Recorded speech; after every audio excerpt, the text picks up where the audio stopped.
Hello friends, today we will discuss about chapter 4 continuous exercise 5.3. Question number 15. A contract on construction job specifies a penalty for delays of completion beyond a certain date as follows: rupees 200 for the first day, rupees 250 for the second day, rupees 300 for the third day and so on. Means ₹50 more than the preceding day. यहाँ तक clear हो गया आपको कि अगर एक दिन delay हो रहा है तो उसको ₹200 पे करने पड़ रहे हैं पेनल्टी के। 2 दिन डिले हो रहा है तो ₹250। हर डे बाय डे ₹50 हमारे बढ़ रहे हैं पेनल्टी के कॉन्ट्रैक्टर के। How much money the contractor has to pay as penalty if he had paid the work delay by 30 days. अगर वो 30 डेज डिले कर रहा है तो उसको कितना पे करना पड़ेगा। क्लियर हो गया। तो यहाँ पे अगर आप देखें तो देखने में क्वेश्चन कितना लंबा है और हमें लग रहा है कितना मुश्किल होगा कि 30 डेज बाद उसको कितनी पेनल्टी देनी पड़ेगी। But by using AP we can do it in a few minutes. Clear. तो हम देखें यहाँ पे हमारे पास ये AP बन गई। पहले दिन उसको ₹200 देने पड़े, then 250, then 300 and so on. और हमारे पास यहाँ पे कितने डेज है? 30 डेज। 30 डेज का हमारे पास n क्या हो गया? 30। यहाँ पे हमने S30 निकाल लेंगे बस हम। S30 क्या होता है? 30/2 n/2 2a 2 into a plus n-1 into d क्या है हमारे पास? 50। हमने फार्मूला लगाया। फार्मूला आप सबको याद होगा, एक बार मैं और लिख देती हूँ। n/2 2a plus n-1 into d। ठीक है, इसको हम ब्रैकेट में लिख देंगे फार्मूले को। हमने इस फार्मूले को यूज़ करके S30 लिख दिया। क्लियर। अब हम इसको सिंप्लीफाई कर लेंगे। S30 मीन्स कि 30 डेज बाद उसको कितनी पेनल्टी देनी पड़ेगी। डिवाइड करा 50 आ गया। 400 प्लस 29 इंटू 50। तो ये हमारे पास आ जाएगा 15 इंटू 400। हम इसको मल्टीप्लाई करेंगे 1450। इनको हमने ऐड करा तो ये हो गया 1850 मीन्स ₹27,750। तो आप देख रहे हैं कितना आसान क्वेश्चन हो गया ये, अगर हमने इसमें AP का SN का फॉर्मूला अप्लाई करा तो। Clear to all of you. Now see the question number 16। Question number 16 में हम देखेंगे क्वेश्चन नंबर 16।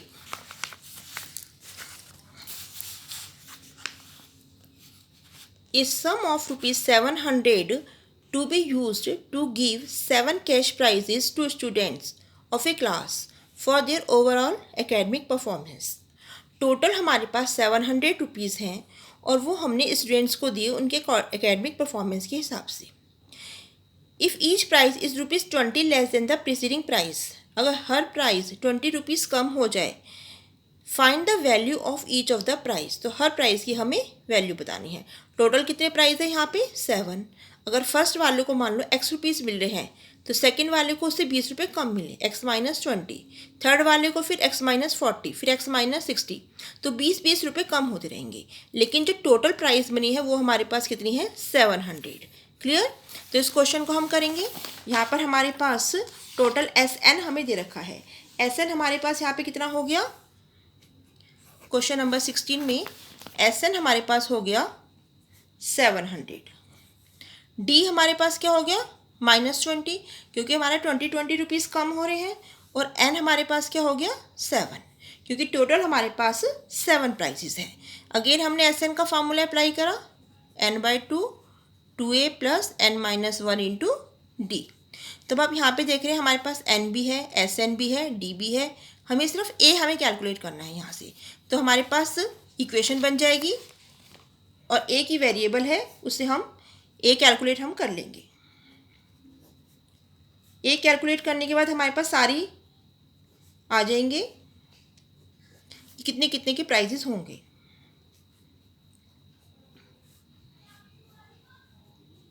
(6 इंटू -20). क्लियर।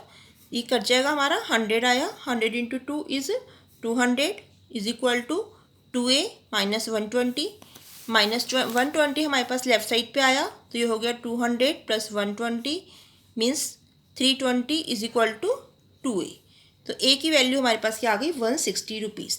इसका मतलब फर्स्ट प्राइस क्या होगा 160। तो प्राइजेस हमारे पास क्या हो जाएंगे, फर्स्ट प्राइस हो गया 160, सेकंड 20 रुपये कम है, थर्ड फिर अगेन 20 रुपीज़ कम है। तो हम 20 रुपीज़ कम करके हमारे पास ये 7 प्राइजेस आ जाएंगे, 1 2 3 4 5 6 और 7। और अगर हम इन 7 प्राइसेस का टोटल करें तो ये हमारे पास 700 रुपीज़ आ जाएगा। क्लियर हो गया। Now see the question number 17। In question number 17,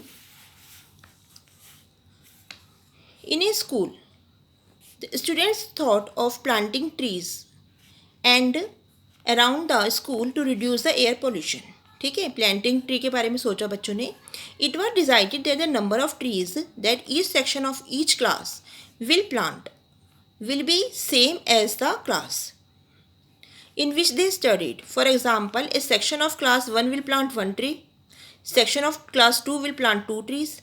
तो 12th क्लास के बच्चे कितने प्लांट करेंगे 12 ट्रीज, 6th क्लास के बच्चे 6 ट्रीज। जिस क्लास में बच्चा होगा वो उतने ही ट्रीज प्लांट करेगा। There are 3 section of each class, और हर क्लास के 3 सेक्शन हैं। How many trees will be planted by the students, तो कितने ट्रीज उनसे वो प्लांट हमारे होंगे। क्लियर। अब हम इसको क्वेश्चन को करेंगे। क्वेश्चन नंबर 17,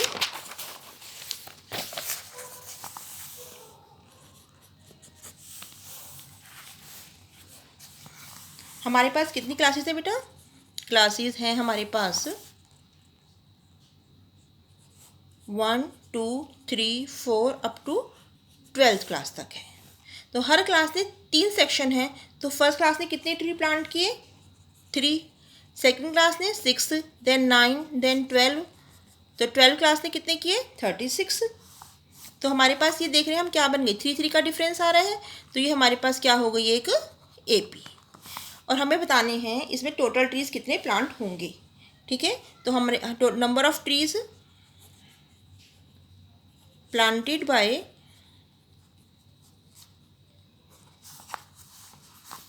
स्टूडेंट्स कितने हो जाएंगे हमारे पास 12 सेक्शन है। तो N क्या हो गया 12, A क्या हो गया 3, D क्या हो गया 6 - 3 = 3, और N हमारे पास क्या है 12 और AN क्या है 36। तो हम इसमें डायरेक्ट भी कर सकते हैं इसे, AS 12 टर्म्स है, S12 = N/2 A + L, N क्या है 36।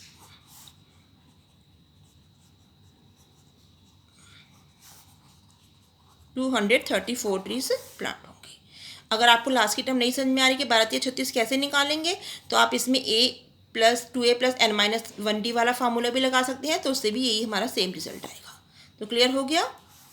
हर क्लास के बच्चों ने फर्स्ट क्लास में 3 ट्रीज लगाए, सेकंड में सारे सेक्शंस का है ये। तो टोटल ट्रीज हमारे पास कितने हो जाएंगे S12 12 के 12 क्लासेस ने, तीनों सेक्शन ने टोटल ट्रीज लगाए 234। Clear. Now see question number 18। आप अपने NCERT की बुक में से भी क्वेश्चन देख सकते हैं आराम से। In question 18, a spiral is made up of successive semi circles. तो आप देख रहे हैं सेमी सर्कल बन रहा है, L1 का है ये, फिर ये L2 है, फिर ये L3 है, ये L4 है। तो ये सेमी सर्कल्स बन रहे हैं, और हर एक का सेंटर, L1 का सेंटर क्या है A, L2 का सेंटर क्या है B। तो हम देख रहे हैं इनके अलग अलग सेंटर है, A फिर B फिर देन A B, और उनके हमारे पास रेडियस है 0.5, then 1, then 1.5 and so on. What is the total length of such a spiral made up of 13 consecutive circles, semi circles. तो हमारे पास 13 ऐसे कॉन्सिक्यूटिव सेमी सर्कल्स हैं, और हमसे पूछा है कि टोटल लेंथ इसकी क्या होगी। क्लियर। 13 सेमी सर्कल्स हैं, टोटल लेंथ इनकी क्या होगी। क्वेश्चन आपको क्लियर हो गया होगा। फिगर हमारे पास A है, ये A का सेंटर मान के हमने एक सेमी सर्कल बनाया, इसका रेडियस क्या है 0.5। ठीक है, ये हमारे पास B सर्कल है, B को सेंटर मान के हमने ये सर्कल बनाया सेमी सर्कल। फिर अगेन A है सेंटर, इसको हमने मान के एक सेमी सर्कल बनाया। फिर B सेंटर है, तो इसको मान के एक सेमी सर्कल बनाया। इस तरह से हमारे पास ये रिंग बन गई। क्लियर। तो हमें 13 ऐसे सेमी सर्कल्स बनेंगे, उन सब का हमें टोटल बताना है रिंग का क्या होगा। तो हमारे को पता है सरकमफ्रेंस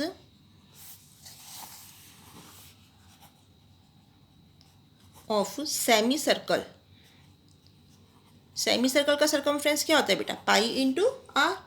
अब हमारे पास फर्स्ट केस में आर क्या है, 0.5, तो हमारे पास इसका सर्कमफ्रेंस क्या हो जाएगा, 0.5 इंटू पाई। पाई को हम पाई लिख लेते हैं ताकि कैलकुलेशन हमारी इजीली हो जाए। सेकेंड सेमी सर्कल जो बनेगा उसका रेडियस क्या हो जाएगा, 0.5 प्लस 0.5 1 पाई हो गया उसका हमारा सर्कमफ्रेंस। तीसरा सेमी सर्कल का 1.5 पाई, फोर्थ सेमी सर्कल का 2 पाई। तो हम देख रहे हैं 0.5 रेडियस हमारा बढ़ रहा है, तो हमारे पास ये एक AP बन गई। ये हमारी टर्म्स किस में हो गई, एक AP में। ठीक है, अगर हम इसमें देखें हमारे पास A क्या हो जाएगा, 0.5 पाई, D हो जाएगा 0.5 पाई, क्योंकि 1 में से हम 0.5 माइनस करेंगे तो 0.5 पाई आ गया हमारे पास। N क्या है, 13 हमारे पास टोटल नंबर ऑफ टर्म्स हैं, 13 हमारे पास सेमी सर्कल्स हैं। तो हम यहाँ पे इन सब का सम निकालेंगे। रिक्वायर्ड सम लिख दो आप, sum of semi circles, 13 semi circles क्या हो जाएगा, ये S13 इज इक्वल टू क्या हो जाएगा, इन सबको अगर हम प्लस करेंगे तो 0.5 पाई प्लस 1 पाई प्लस 1.5 पाई, तो 13 टर्म्स ये हमारे पास। अब इसमें हमने फार्मूला लगाया तो ये हमारे पास क्या हो जाएगा, 13/2 पाई हम इन सब में कॉमन ले लेंगे। ठीक है, तो हमारे पास ये अंदर बचा 0.5 plus 1 plus 1.5 and so on, 13 terms. तो अब ये देखिए, अब हम इसको SN का फॉर्मूला लगा के सिंप्लीफाई कर लेंगे। 22/7 आ गया, क्लियर। अब यहाँ पे N क्या है, 13/2, 2A प्लस N-1 और D क्या है, 0.5। ठीक है, इनमें क्या डिफरेंस है, 0.5। अगर हम इसको यूज़ करते हैं तो हम ऊपर अलग फार्मूला लिखेंगे, फार्मूले में ही हम पाई लिख लेंगे। यहाँ पर मैंने पाई कॉमन ले लिया, इससे हमारी कैलकुलेशन आसान हो गई। और इस केस में जो हमारे पास A है वो हो गया 0.5, D हो गया 0.5 और N हो गया 13।